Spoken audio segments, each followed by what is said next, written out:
questions for proponents? Are there any questions for any of the proponents?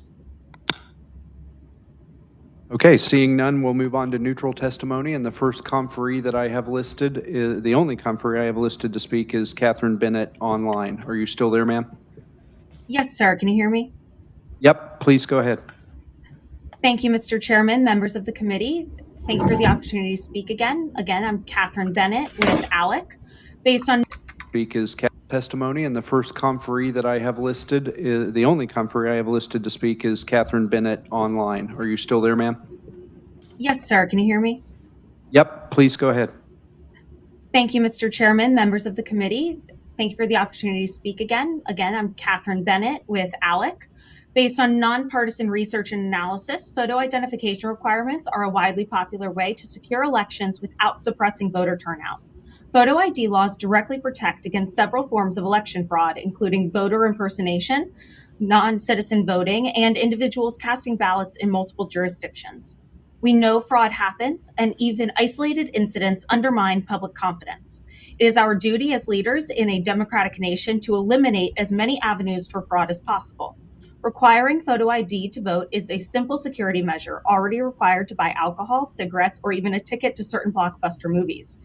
It is not an undue burden to go through the same identification process to vote that one goes through to buy a beer at a ball game. These photo ID laws do not suppress voter turnout. Instead, they strengthen a system that hinges on trust. In 2025, researchers found that only 45% of the electorate was confident in our election system. This is an indictment of one of our most sacred democratic tools. Without trusted elections, no democracy can stand. 25 states already require photo ID to vote, including Rhode Island. These states know that a secure election is a trusted election, with 87% of Americans agreeing and supporting such laws. States have adopted photo ID requirements, also demonstrate these policies can be implemented fairly and responsibly. Many jurisdictions pair ID requirements with free state-issued identification cards, extended office hours, and provisional ballot options to ensure that every eligible voter can participate. These measures show that election security and voter access are not competing goals. They are complementary pillars of a healthy democracy. ALEC's Valid Voter Identification Act outlines our recognized best practices for requiring voter photo ID. Photo ID requirements are not a barrier, they are a safeguard.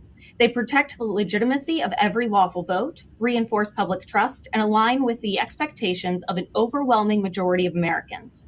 If we want elections that citizens believe in, we must adopt policies that strengthen, not weaken, their confidence. A secure democracy depends on secure elections, and photo ID is a reasonable, responsible step towards that goal. Thank you, and I'm happy to stand for questions. Are there any questions for the, well, first of all, are there any other people wishing to speak as neutral on this bill? Seeing none, are there any questions for the conferee? Okay, seeing no questions, we'll move on to opponent testimony. Thank you for your testimony. Our first opponent is Ms. Ann Ma. Welcome back to the committee, ma'am.